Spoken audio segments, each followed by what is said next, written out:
Okay, Assalamualaikum. Selamat datang ke Al-Qadri Studio. So, hari ini sambungan kepada video yang sebelum ni. Minta maaf banyak lah, kita stop panjang juga sebab COVID ni. So, kita sambung pasal kerosakan buah pinggang.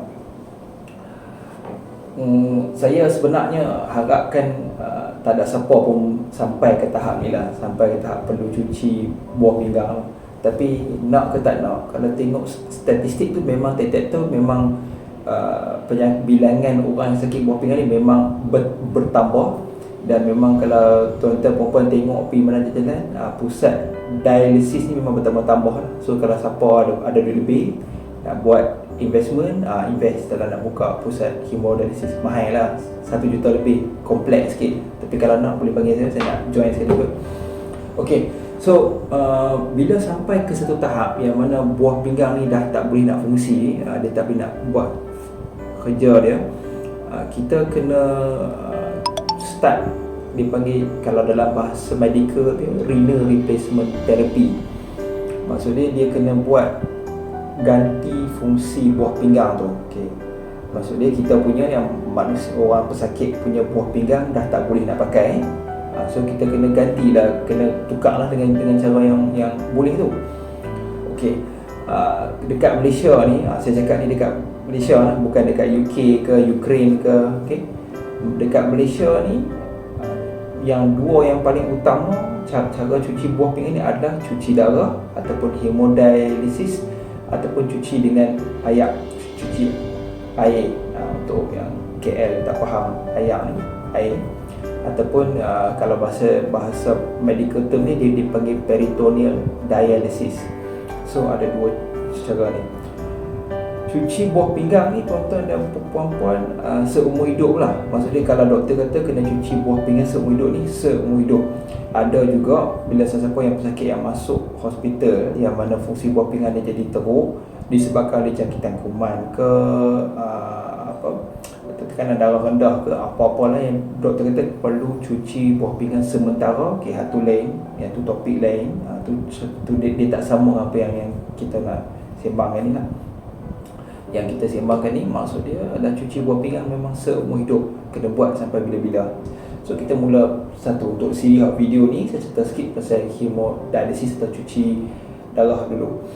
Okey, secara mudahnya, okey, buah pinggang manusia ni fungsi dia adalah untuk filter, adalah untuk menapis kotoran-kotoran, kita buang air yang lebih-lebih tu dalam bentuk air kencing.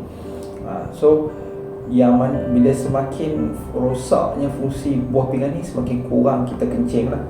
Okey, semakin kurang sampai kata mana dia tak boleh nak buat filter dah. Sebab tu kalau tengok pesakit buah pinggang yang tak cuci, dia kan jadi kaki dia sentiasa bengkak, badan dia bengkak, sembab, mata pun sembab semua ni. Lepas tu racun dalam badan yang sepatutnya dikumuh, yang kena buang, dia terkumpul dekat dalam badan. Jadi dia pening, loya, muntah semualah. Okay, ni simptom-simptom dia darah aktidik asid. So bila badan tak boleh nak, buah pinggang badan dah rosak, tak boleh nak buat, tak boleh nak cuci darah, so kita akan buat cara yang mana hemodialisis. Cara yang pertama ni ialah tugas dan fungsi buah pinggang tu diambil alih oleh mesin. Dia akan buat benda yang sama macam yang buah pinggang kita nak buat. So dia akan ambil darah dalam badan ni, dia akan keluarkan, lalu dekat mesin, satu mesin tu dia akan ada punya circuit dia, litar dia, darah pesakit masuk, pusing dalam tu, dalam masa 3 jam dia akan ditapis oleh mesin tu.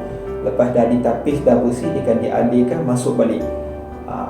So berdasarkan cerita ni, okay, tuan-tuan dan puan-puan tahu, nombor 1, kena ada cara macam mana darah daripada dalam pesakit tu nak keluar, nak pergi ke mesin. Okey, cara dia macam mana, kena ada, kita panggil tapak lah. Okey, cerita bab tapak ni ada macam-macam. Okey, kalau tapak yang kita kata yang permanent lah, yang kekal boleh pakai lama, dia panggil AVF. Istilah dia arteriovenous fistula. Kadang kalau tuan-tuan dan puan pernah nampak tangan orang besar, buat tebal macam tu, ini adalah tapak lah. Okey, tapak ni adalah tapak yang permanent. Buat ni tujuan doktor buat ni supaya dia boleh pakai dalam jangka masa yang lama. Okey, Tapak ni dia kena buat dengan doktor bedah yang akan buat, doktor bedah darah, dia ataupun dipanggil istilah medical vascular surgeon. Okay. So doktor bedah ni dia akan sambungkan urat, dia akan buat pembedahan kecil, sambungkan urat, lepas tu dia akan bagi tempoh masa sebagai urat tu matang. Selalunya daripada tempoh masa nak buat tu sampai nak boleh pakai lebih kurang 6 minggu, 6 hingga 8 minggu lah, lebih kurang macam tu. Sebelum tuan-tuan dan perempuan pergi buat tapak, selalunya yang buat tapak ni adalah bahagian doktor pembedahan. Selalunya doktor tu dia akan jumpa dulu, dia akan jumpa doktor bedah, dia akan cek tangan dia, tengok okey, tangan ni, urat ni okey dah, urat ni okey tak. Dia akan pilih sama dekat sini ke atas sikit, sini ke sini. Kalau ada, selalunya masalah yang utama adalah urat kecil. Sebab nak buat tapak dia kena ada ketebalan yang tertentu. Sebab dia kena gabungkan dua urat darah, dipanggil arteri dengan vein. Dia kena gabungkan, nak kena make sure urat tu pula boleh tahan, kena cucuk berkali-kali. Dia ada dia measurement dia lah. Okay. Kalau doktor kata urat ni kecil, doktor kan dia pakai suruh exercise, dia akan bagi macam bola, exercise dia akan jumpa balik lah. Okay.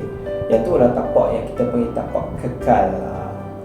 Lepas tu yang ada kadang tapak-tapak yang tak, yang temporary atau sementara. Kadang perempuan atau tuan-tuan perempuan boleh nampak ada tube kat leher, tube kat leher dia pun keluar situ, ataupun dekat sini kan. Yang tu sementara. Ni boleh pakai, tengoklah 2-3 bulan. Sementara sebenarnya ni bubuh ni sementara nak tunggu tapak yang ni siap. Kan saya abang tadi lepas buat tu dia ambil masa lebih kurang 6 minggu, 6 hingga 8 minggu. Okey, tapi yang ni kalau semuanya tak ada masalah, saya cerita kalau benda tak ada masalah. Okey, proses nak buat tapak ni pun kadang dia tak senang. Setengah orang urat dia kecil ni, kena jumpa doktor nu, jumpa doktor ni, buat dekat kena guna apa, dia kan cuba letak graf dia kan cuba letak tapak yang sintetik, tapak yang tiruan lah supaya boleh pakai. Tu complicated. Tapi kebanyakan orang kalau proses dibuat tapak dia macam tu. Right. So bila tapak tu dah siap, nombor 2, tuan-tuan dan puan macam saya kata, kena ada satu mesin cuci ni. Kalau kita ni mak bapak kita Elon Musk ke, bolehlah beli sebuah bubur dekat rumah. Tapi kalau warga marhain macam kita ni, kita kena pergi buat dekat luar. Ni tuan-tuan pun nampak pusat hemodialisis yang macam dekat luar-luar ni kan, yang dekat kedai kan, yang tu. Okay, tempat-tempat ni tuan-tuan dan puan kena pergi tanya, sebab kadang-kadang mereka dah penuh. Maksud dia saya contoh. Okay, kalau ada macam satu mesin ni, satu mesin boleh servis berapa number je orang sekali, sebab satu pesakit dia paling kurang dia kena cuci 3 kali seminggu. Okay, setiap kali tu 4 jam. So memang mesin tu dia tak boleh orang 24 jam. Dia adalah kena masa, kena maintenance apa semua tu kan. So memang dia dah hard. Kadang-kadang walaupun tuan-tuan nampak ada je pusat tu kadang, tapi dah penuh. Sebab tu ni kadang pernah tengok ada pesakit yang macam dekat kita ni, bukan di kawasan dia pun, travel je betul-betul nak cari tempat. So nombor 2, kena cari tempat cuci buah pinggang, pusat dialisis lah. Ni pun kena cari. Okey lah, dah tapak ni dah ada, tempat pun dah ada. Nombor 3 ni yang paling penting kan. Okay, siapa nak bayar? Ni yang saya rasa yang paling penting. Sebab buat tapak ni, okay, insya-Allah hospital kerajaan ada, pusat hemodialisis ni banyak. Cuma nak cari. Nombor 3 ni siapa nak bayar? Okey. Kos bayaran ni dia berbeza-beza ikut tempat. Dia beza ikut tempat. Saya tak boleh bagi harga flat rate ke macam mana. Kita tak ada harga ceiling lah. For now tak ada harga ceiling untuk sekali cuci. Tuan-tuan kena pergi tanya sendiri lah dekat pusat dialisis. Tapi memang tinggi. Dia 150 sampai 200 setengah sekali cuci. Ada yang mahal sikit pun ada. Beza-beza. Sekali pergi buat cuci tuan-tuan puan, bukan 1 bulan. So 1 minggu kena buat 3 kali, 1 bulan ada 4 minggu. So 4 kali 3, 12. Kira lah kalau 150 kali 12, kalau 200 kali 12. Macam tu, tu kos dia. So disebabkan memang kerajaan faham, yang kita pun memang tahu kata kos yang mahal. So ada beberapa cara lah yang kita tengok macam mana kita nak dapatkan bayaran untuk cuci buah pinggang ni. Nombor 1 adalah pusat hemodialisis di hospital. Ni memang yang bayaran ni sangat minimum, dan kebanyakan kos dia adalah disubsidi oleh kerajaan. Tapi yang ni senarai menunggu dia memang panjang.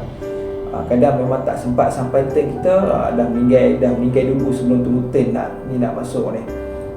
Inilah pusat yang dekat hospital punya lah, memang sangat mahal. Sangat ramai orang tunggu. Okay. Nombor 2, nak dapatkan bayaran ni, kalau contoh kalau tuan-tuan dan perempuan pencen kerajaan. Pencen kerajaan ni insya-Allah JPA akan bayarkan. Tapi dia adalah syarat-syarat dia, kena bayar duit dulu, lepas tu nanti dah approve baru claim balik. Ada yang ni tuan-tuan boleh tanya di hospital masing-masing. Okey, yang nombor 3, sok-sok. Sok-sok pun dia ada bayaran. Dia pun akan bayar untuk kalau tuan-tuan dan perempuan perlu cuci buah pinggang, kena mohon dan boleh bayar. Okey. Tapi sok-sok ni dia ada syarat dia. Tuan-tuan perempuan kena carum dalam tempoh masa sekian-sekian, dan penyakit buah pinggang ni haruslah bermula sebelum umur sekian-sekian. Dia tak lepas dia umur 70 baru start. Dia tak ni. Okay, untuk detail saya tak explain detail sebab saya kata takut ciri-ciri ni dia berubah masa ikut masa. Tapi setakat ni boleh tuan-tuan boleh confirmkan dengan sok-sok masing-masing. Telefon je tanya apa, okey macam ni saya layak tak. Okey, kalau kata yang dah 50 60, kalau doktor dah start tanya apa saya cuci buah pinggang, boleh telefon tanya. Sebab kadang-kadang saya jumpa ramai pesakit saya yang dia pernah kerja dekat kilang dulu masa dia muda-muda, pernah kerja setahun 2 tahun. Dia lupa dah kata dia dah pernah kerja. Rupanya memang dia layak sebab dulu dia pernah carum. Untuk sok-sok ni sebenarnya dia tak strict ni syarat dia. Kerja tempoh masa ni, lepas tu tak pernah dah carum. Dia tempoh masa tu tak pernah carum, tiba-tiba kena sakit, boleh check tengok. Kalau tuan-tuan dan perempuan layak, insya-Allah dia akan bagi. Okey. Pasal sok-sok ni, kalau tuan-tuan perempuan dapat pencen ilat, dia tak kacau. Maksud dia pencen ilat pun akan dapat bayaran untuk cuci buah pinggang ni pun dia akan bagi sekali. So setengah orang dia takut kacau pencen ilat dia, tapi tak. Tapi dia pun akan bayar. Dia tak bagi duit dekat tuan-tuan perempuan, dia akan bayar kepada pusat dialisis tu. Okey, so kita dah cover 3 benda untuk cucian buah pinggang. 1, tapak. Nombor 2, tempat. Nombor 3, kos. Okey. Dugaan ataupun cabaran yang saya nampak lah, pesakit-pesakit hemodialisis ni yang dia kena hadapi, dan pertama sekali lah memang benda ni menyusahkan lah, depressing lah. Siapa nak kan nak kena tidur cuci buah pinggang seminggu 3 kali, sekali duduk 4 jam masa betul. Mungkin akan kalau kita perasan ada saudara kita, mak ayah kita ke pakcik-pakcik kita ke yang kena cuci buah pinggang ni, pergi sembang dengan mereka. Memang mereka tengah dalam satu fasa hidup yang susah lah. Memang transition daripada tak perlu cuci kepada kena cuci tu adalah susah. Okay. So depression, tekanan, nak menerima kenyataan bahawa dia perlu cuci buah pinggang tu adalah sukar. So boleh tolong bagi moral support dekat dia satu. Okey, nombor 2 ialah bila dah cuci ni dia susah sikit lah. Hidup dia terikat sikit dengan kawasan hemodialisis dia. Susah lah nak pergi plan. Walaupun sebenarnya boleh kita aturkan dengan pusat dialisis kita. Kalau kita nak pergi bercuti tempoh masa yang panjang, tumpang cuci di pusat dialisis yang kita nak pergi bercuti tu boleh. Tapi yang ni is on case by case basis. Ikut tempat kita nak cuci tu kat mana, dia boleh aturkan ataupun tak. Ni kena sembang dengan pusat dialisis masing-masing lah. Okay. Nombor 3 tu kadang kebanyakan, macam saya buat lah, kebanyakan aktiviti dia agak terhad, especially masa hari yang dia kena cuci tu.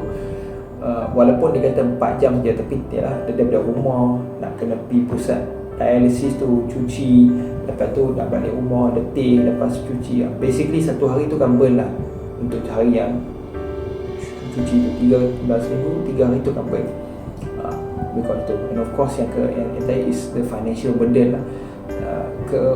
Keuangan memang akan terganggu lah, especially kalau yang tak ada option untuk nak cuci ni. Lagi satu yang saya lupa sebut, satu lagi pihak yang boleh minta untuk bantuan, satu lah Baitul Mal. Baitul Mal dia ada menyediakan juga bantuan untuk cuci buah pinggang. Okay. So alright, tuan-tuan dan puan-puan, yang tu sedikit sebanyak pasal hemodialysis. Nanti kita akan sambung pasal peritoneal dialysis atau cuci air dalam video yang berikutnya lah. Okay, kalau ada apa-apa soalan, drop dekat bawah. Jangan lupa like, subscribe, share. Okay.